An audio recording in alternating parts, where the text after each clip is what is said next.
welcome Cole Cubelic from ESPN onto the show. Cole, man, it's a pleasure to have you. Why would we pause the offensive line discussion ever? I think we should always continue that. We gotta get perfect segue for you. We gotta get the goat on, man. Okay, there we go. Get the offensive line goat on here to talk about some offensive line talk, man. It's like perfect podcasting. I'm in for it.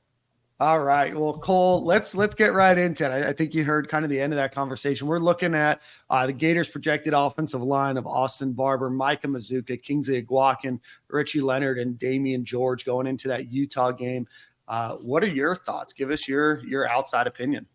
Yeah, I'll start with just kind of the guys that you would have there. Kingsley has played a ton of snaps, obviously a little bit dinged up, so I don't know the extent of that, what that's going to be. You hope that he's okay. Sounds like being day-to-day, it's not going to be something that could affect him in that opener against Utah. And you'll need him against Utah because that's going to be – I know a lot of people hear Pac-12, and they're like, oh, yeah, we'll push those guys around. But that is – I've already heard that the O-line, D-line out there is potentially as good as Kyle said he's ever had, combined on both sides of the ball in the trenches. They're going to fight you, and it's always going to be a tough battle. So I would want to have Kingsley going into that game. I think he's a really good center. He's one that has a little bit more power than a lot of other centers in the league. He's a bigger frame, bigger, wider body. Damian George, when he was at Alabama, I had Alabama twice in the first, I think it was 3 weeks last year. I had Utah State and then Vanderbilt. And both times we sat down with Coach Saban, he went out of his way to bring up Damian George, and he said, he is our most talented lineman. We have to get him on the field. And for whatever reason, it didn't work out. And, sometimes it's, they had a new position coach last year, maybe the offense, whatever it was, but he can play. Like he's got ability, and maybe technically, fundamentally, he had a ways to go. But it's one thing that I love about how Billy manages his staff, and that is having essentially two offensive line coaches because you're not going to waste any reps. So a guy like Damian George who needs extra reps, you can do that a lot of different ways. You could have your left guard, your left tackle go on their own and go work some things. Hell, he could go on by himself with Darnell and go work on some things. And then Rob could take, the rest of the offensive linemen, but splitting them two different ways is usually where the real value comes in. So you take your backup center and you go center right and you go center left, you cut them in half and you just work.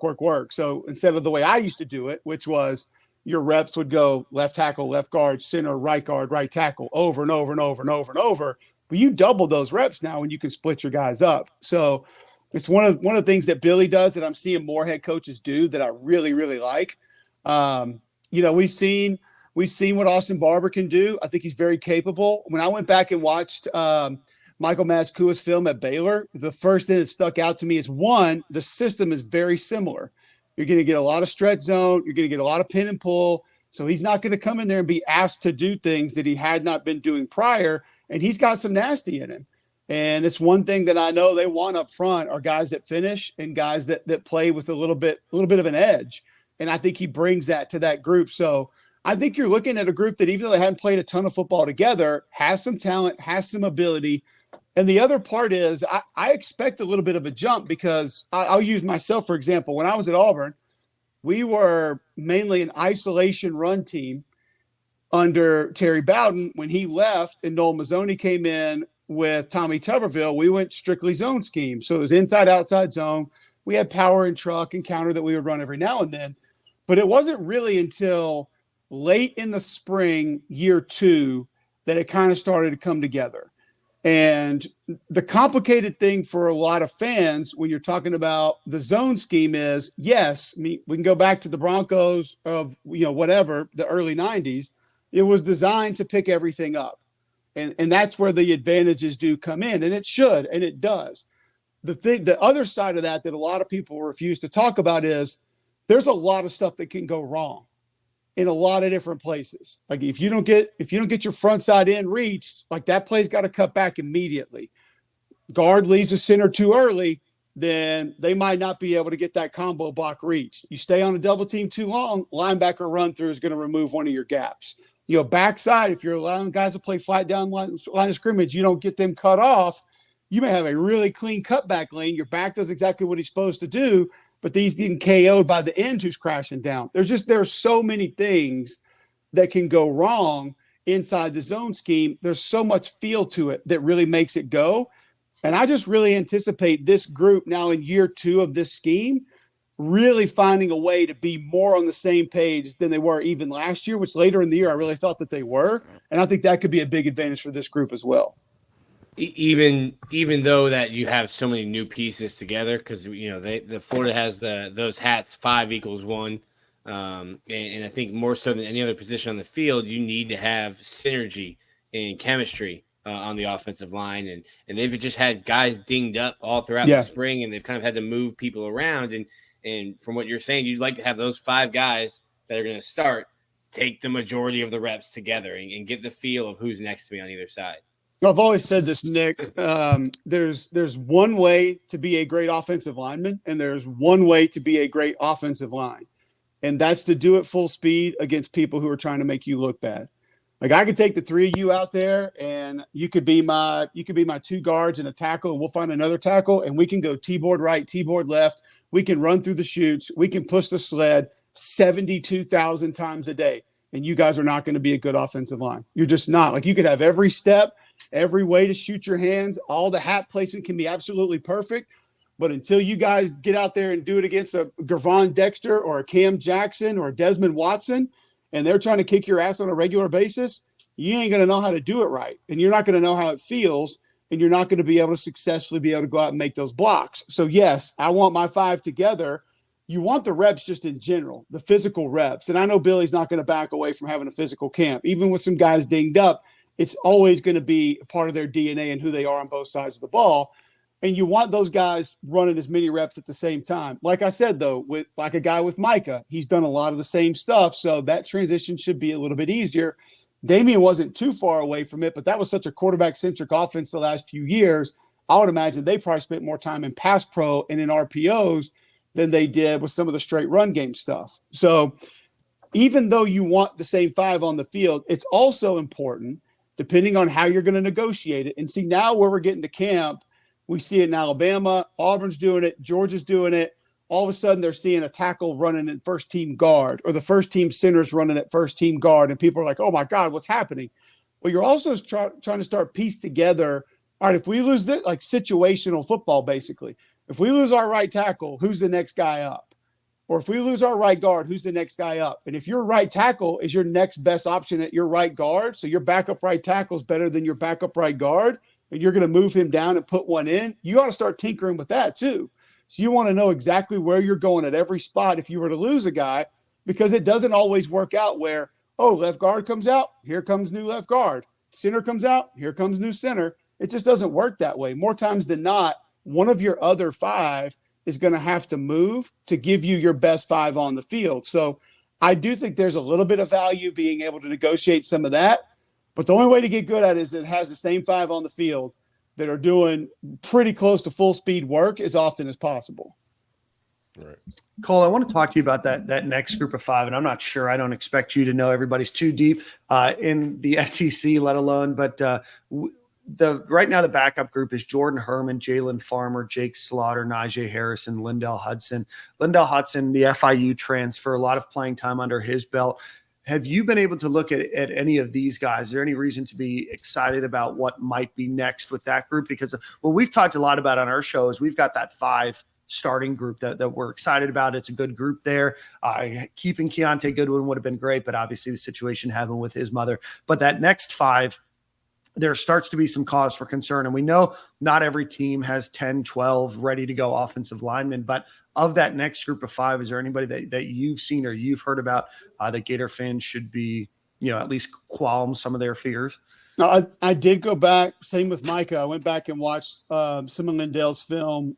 Big body, prototypical guard body, more athletic than you would think. I think he's pushing 330, or at least that's what he was listed at. So you see him move in some of the pull stuff that he was asked to do, and some of the athletic stuff like change of direction. I was pretty impressed with what he did. I did think he played a little bit high at times, and I thought he wore down in certain games, but your 330 playing in South Florida is probably going to happen. I mean, it's just a kind of a part of being a human being, I guess. But he's somebody from a power perspective and from a movement perspective, I do think could be a good fit for what they're doing. You've got to be able to move laterally to play in this system, because you're going to have pin and pull. So you're going to have to get out there and get out in open spaces, and in the outside zone game, Like you're going to have to gain ground, drop that drop step and go. Like you got to be able to run a little bit to play in this system. So I did think he was a pretty good fit from what I saw at FIU. I've seen a little bit of Jake Slaughter. I think he's a guy that can be fine as a backup center. I definitely don't like him as much as Kingsley. I don't think he has as much power. I don't think he's going to be as good as getting as much movement at the point of attack, say in the inside zone game. But I think he's a guy that's capable.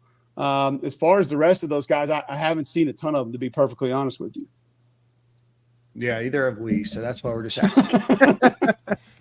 Cole, want to step out of the offensive line discussion here. Obviously, you've been able to analyze a lot of tape of Utah and look at that team. We do have a question here from Chris Sorley. He said, do you think that Utah's secondary can cover Florida's skill position personnel?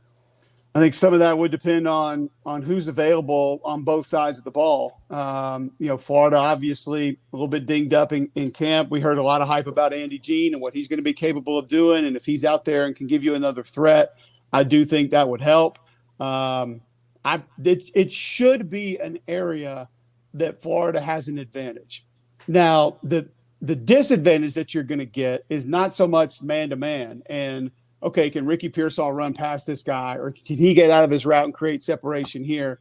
It's going to be the different coverages that you get because Utah is just going to throw a lot at you. So I think more so the challenge with that matchup is going to be the recognition of what they're in and then when and where to throw the football or deliver the football, even if that's worth delivering the football against that coverage. That would be the bigger challenge for me when you're talking about the Florida skill positions going up against what Utah has to offer in the secondary. What about Utah as a whole? Obviously, there was still question marks about Cam Rising. There's some questions just about them as a whole. And, they came to Gainesville, lost last year on an Amari Burr interception to end the game. But obviously going to Salt Lake City, you're playing at 5,000 ish feet in the air. What's that Utah team look like? And then talk to us from a playing perspective. What is it like playing at different elevations that the Gators, team might be worried about? I think there's a couple of things that are all essentially the same thing that could offset that a little bit. That is the new rule changes. Number one, with the clock, you're going to eliminate a couple of plays, maybe even depending on the type of team that you're playing, a possession or two per game. I don't think that it affects these two teams like that, but it is going to compress the game a little bit. And then you have two offenses that are going to do a lot of movement pre-snap. I don't know if there's anybody in the country that shifts or motions or trades more throughout the course of a game pre-snap than Andy Ludwig.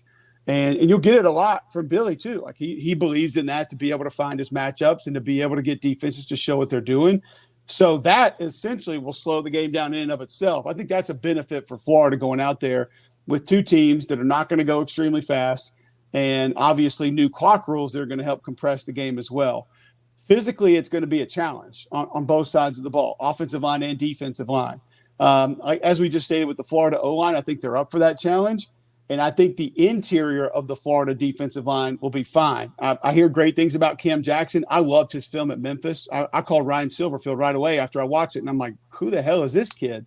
And he was like, yeah, he's big time. We didn't want to lose him. Like he's a really good player. And then obviously I think the depth at that spot is going to be okay. I worry a little bit about the edges, and not because I think Utah has, say, dominant tackles, but they're going to have good tight ends. And you're going to see, 12 and 13 personnel, and they're going to extend the surface a little bit, and they're going to utilize those tight ends in the run game and in the pass game, which is going to complicate things a little bit. Austin's going to throw a lot of looks at you, and he's going to do a lot of different things. I'm a big fan of Austin Armstrong. I think he is going to be a star in the coaching world. He is going to apply pressure. He's going to create it somehow, some way. But I think going against an offense like this, he might be able to sort of slow things down just a little bit.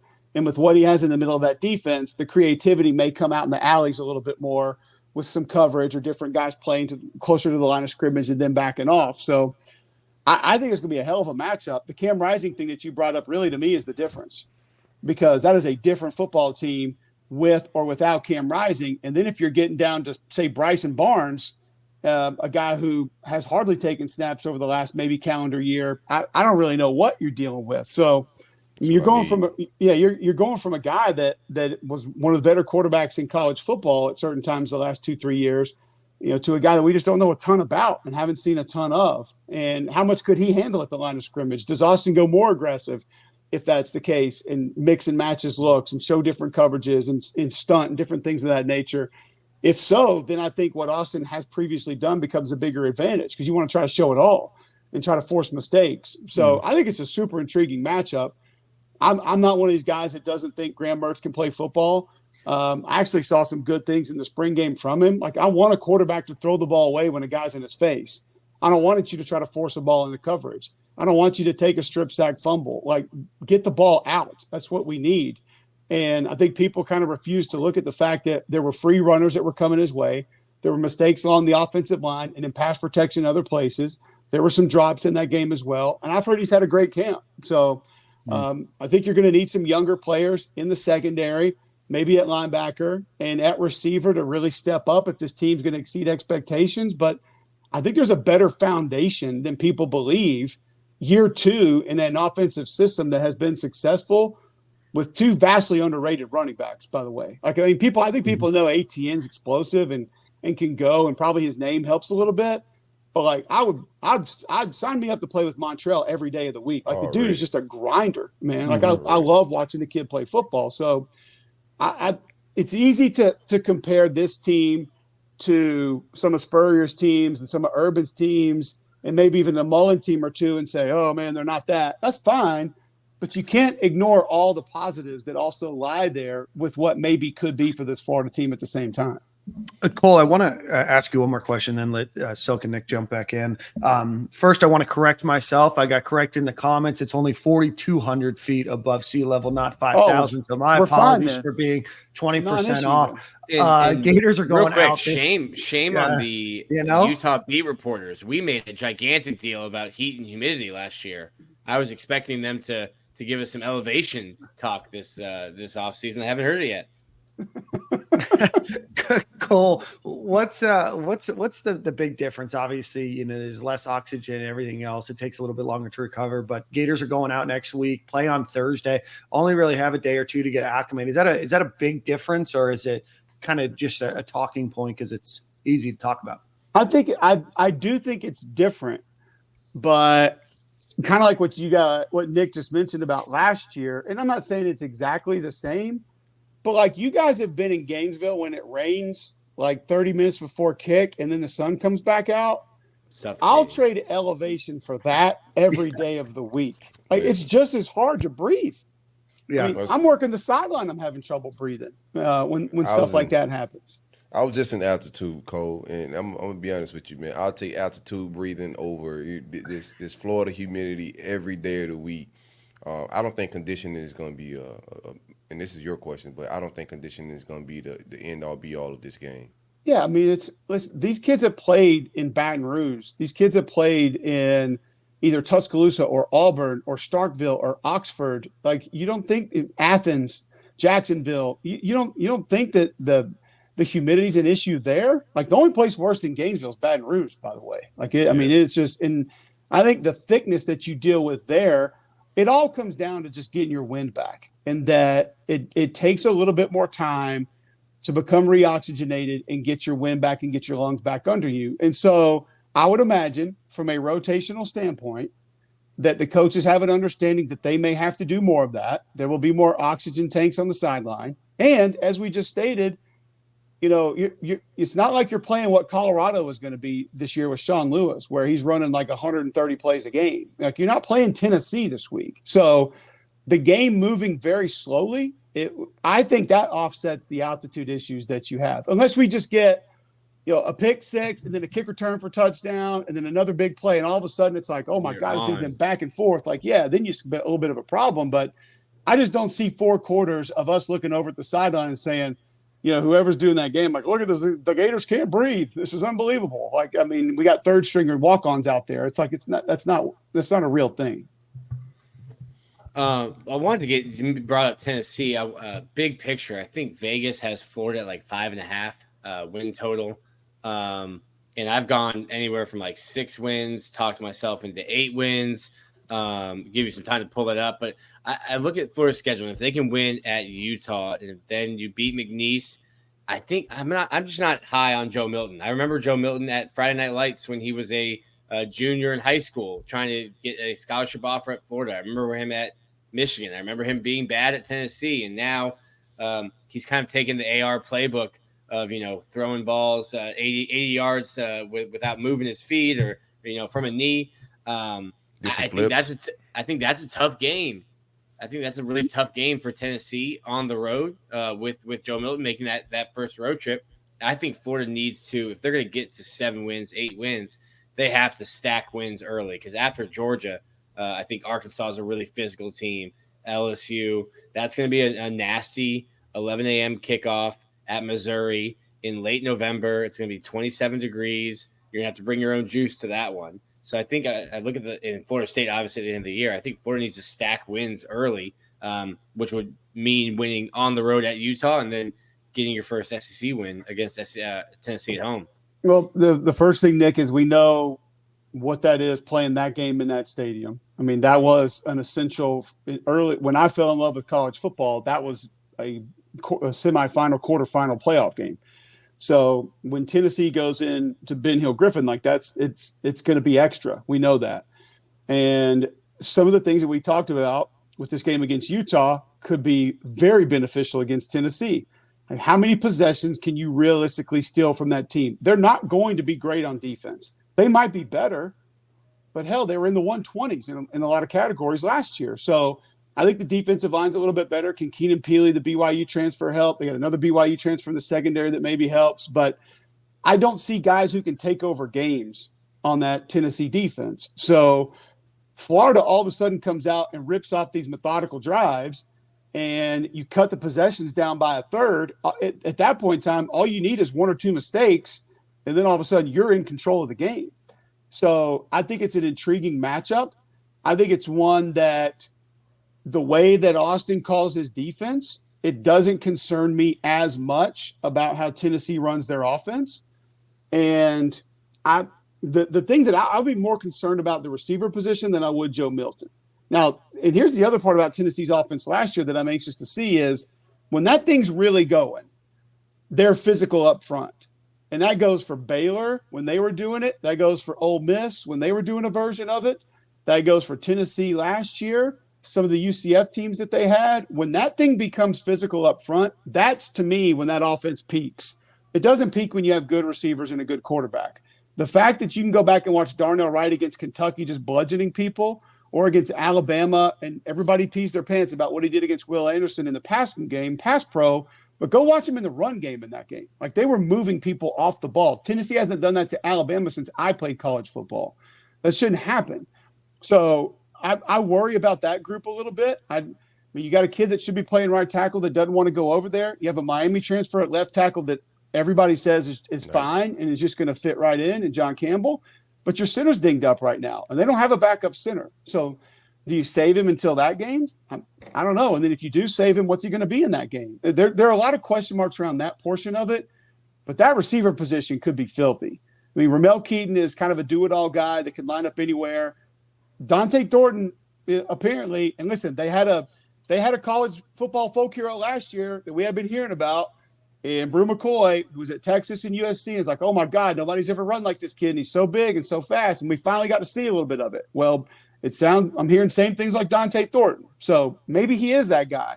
If he is, with Squirrel White hitting like 23 on the GPS, that's a lot of different body types in different places that could be problematic with how they align things. But if you can play the run game with fewer numbers, which is essentially what Georgia could do, and then close space, which is what Georgia can do, then you give them some problems. And also, I'll just say this, like, I think there's a lot of good in Joe. I think he's going to do some amazing things this year. Like, I think he'll have 2 500-yard games, and I think he'll have 2 games on Sunday morning. We wake up and say, what in the hell happened to Tennessee's offense against that group? There will be inconsistencies. It's just that's in him. That doesn't just get repaired in one off season. But they'll also be able to add some interior quarterback run and some other things like that. So I think that's one that style of play is how Florida has to win that game. But I agree with you. If you get Utah and Tennessee, I think you're in good shape because then you got a ton of confidence going to Kentucky. We know what that game has kind of turned into the last few years. I think Kentucky's going to be a lot better than people think. Arkansas could be a really interesting matchup. At South Carolina is not going to be easy, but I think there are some inherent advantages that Florida may have in that one. Nobody has an easy time going to Baton Rouge. I'm already going to say it. I think they lose November 18th in Columbia just because of they're not going to want to be there and like to be there. It's just I've said this. That is in the going into my 11th year covering Florida. I've seen Florida lose that exact game many years. It's just not a fun matchup for them. Like that's not one that you look at and say, oh yeah, I feel great about that one. And Florida State's got a lot of good about them, you know. Like that kid that they got from Western Michigan, like dude, Braden Fisk, he can play. I had one of his games last year. I watched a lot of his film. We know what Verse can do off the edge. You got another one on the other side. The offensive line's finally not a liability. And you know, I think they designed the run game. You know, I think Mike and Chip Kelly are probably the two most creative run game designers in college football. So they're tough to manage in a good group of receivers, but you get it at home. And depending on what's on the line there, you could make some things happen. So, but I agree with you. They got to stack a few early if they're going to get to 7 or maybe past that. My question is, you've been so thorough. I don't have a lot of questions. Great information. But the confidence from Billy Napier and some of the players on campus has been, you know, having me step back a little bit with my expectations this year. I know Vegas has us at 5 wins, but what are your opinions about Billy Napier in year 2 and our season outcome this year? Like how you think it all unfolds? I'll preface this with I'm a Billy Napier fan, and like I believe in him and I believe in how he does things. You know, you hear, and I told people, I think Nick and I had this conversation when he was hired. I was like, they're going to have the first press conference. And everybody's going to walk away like, what in the F did we just do? Like, what is Scott thinking? Because he's not a press conference guy. He's not, you know, he's not row the boat. He's not, you know, brick by brick. Like that's not who he is. He's not going to go say things. Yeah, he's not going to go say things to try to get people excited. He's not going to have all these stupid slogans that he throws out to the fans thinking that they're going to buy tickets. He just believes in building it from the ground up. And what they've done has worked. He's been a lot of other places that it's worked. Not necessarily his way, but their way, and he's taking pieces from that. So it will take a little bit of time to get it right, but I think you'll see at points in time this season where what they run, how they run it, what's in their DNA, people are going to like that. And let's be real, the talent wasn't on par with the rest of the SEC when they took over. There was a little bit of a hiccup with all the NIL stuff. They're not the only school that dealt with that, by the way. I mean, there have been a lot of schools that, I mean, some teams hit home runs, and everybody thinks that a lot of these people that were really good at NIL early on just had it figured out. The reality is some people tried something and it worked, and other people's tried something and it didn't work because nobody knew what the hell they were doing. Mm-hmm. Like nobody had done that before. Nobody knew how to manage it. So I think they've got that back on track. It's heading in the right direction. They're getting guys that want to play football the way that they want to play, and that's pretty physical at the line of scrimmage. Now, athletically, you're seeing them go out and grab some guys that can help them in that way a little bit more. So I don't mind people being confident in camp. You know, Auburn's kind of dealing with this right now, where I live in Birmingham, it's starting to get like, I think kind of like what you were mentioning, it's starting to get like scary confident, where you're like, all right, hold on a second. Like, you know, you got people throwing around 9-10 wins. It's like pump the brakes on that. Like they're not winning 10 games, but there are going to be a lot of things that are going to be a lot better. And yeah, I think it's maybe a little easier for Auburn fans because there are certain spots through the portal that the talent has been upgraded so immensely, but their roster was worse than what Florida's roster was. So they had to have some of that done. But I like the confidence in camp because to me, it shows as long as it's not the false confidence that we talked about with quotes and slogans and turnover trash cans and things like that, as long as it's more along the lines of buy-in and belief, and now the kids want to go out and compete the way you want them to compete, I think that's positive. And, you know, Billy's going to get that buy-in one way or the other. And if you don't, you won't be around. So, and it's a different era. You got to handle that a little bit differently now. It's not just my way or the highway every single day, 24/7. But you still have to operate in the manner that those guys are going to want you to, and I think he'll get that right. Absolutely. A lot of buy-in. Any final questions, gentlemen, before we let Cole get back to his day job? Nah, man. Appreciate it, Cole, man. It's an absolute pleasure to have you on. I don't know if the schedule's been set yet, but you're gonna have a couple Florida Gator games on your schedule this year, so we're looking forward to hearing you, Cole. But I know all three of us are big fans of yours, so thanks so much for joining us today. I appreciate it. Always enjoy my trips to Gainesville. I always hope that they're a little bit later in the season, just to avoid that humidity. But yeah, we'll catch up next time I'm there. I appreciate you guys having me. Absolutely. Right, Thanks so much, Cole. Season, man. Thank you. Cole, Right.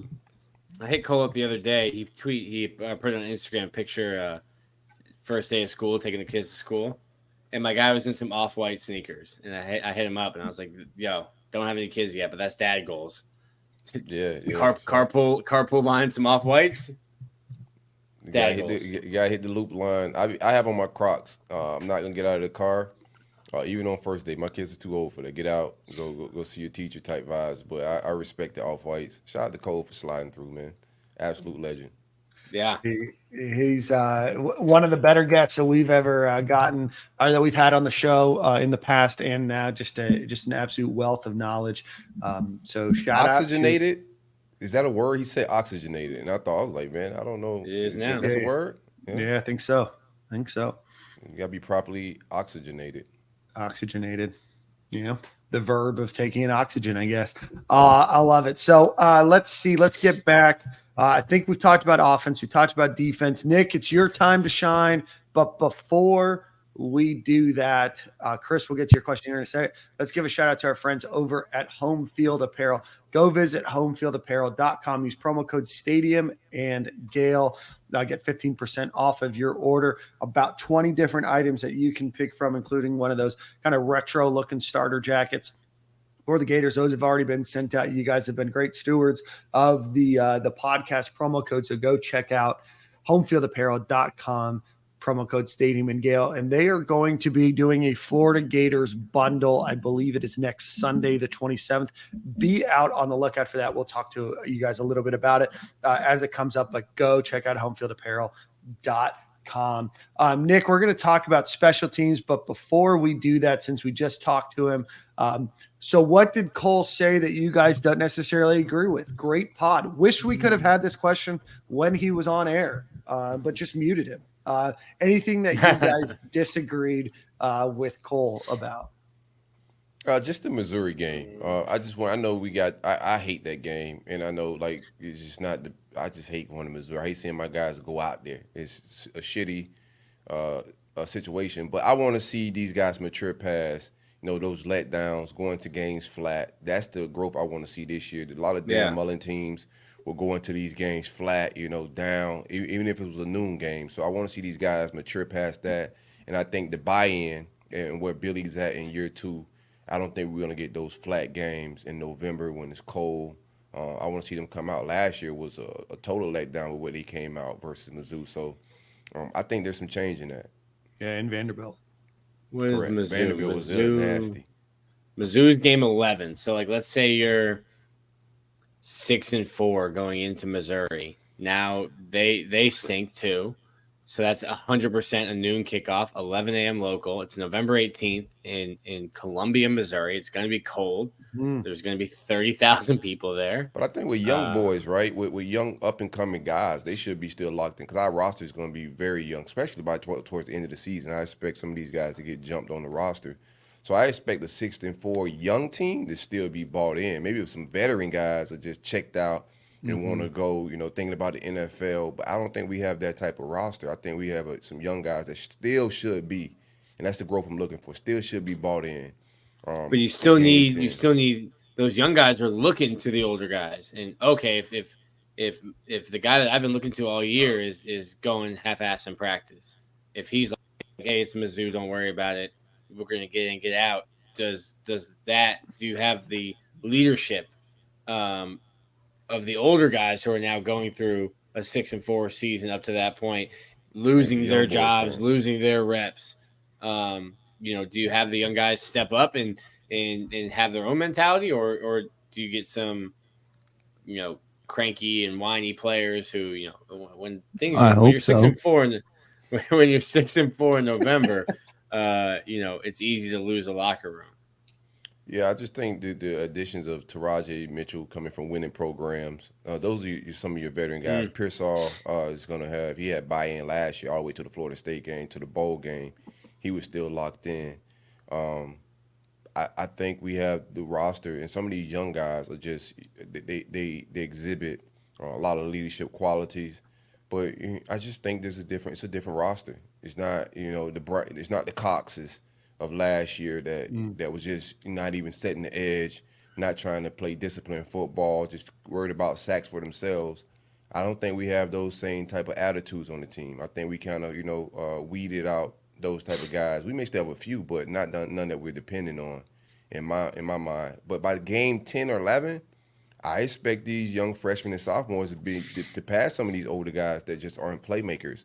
How many guys we still got from the Dan Mullen era in the skill positions? I expect a lot of those guys to get jumped. Yeah. I don't know how many Dan Mullen guys we're still relying on when it comes to the skill positions, but I expect a lot of those guys to get jumped.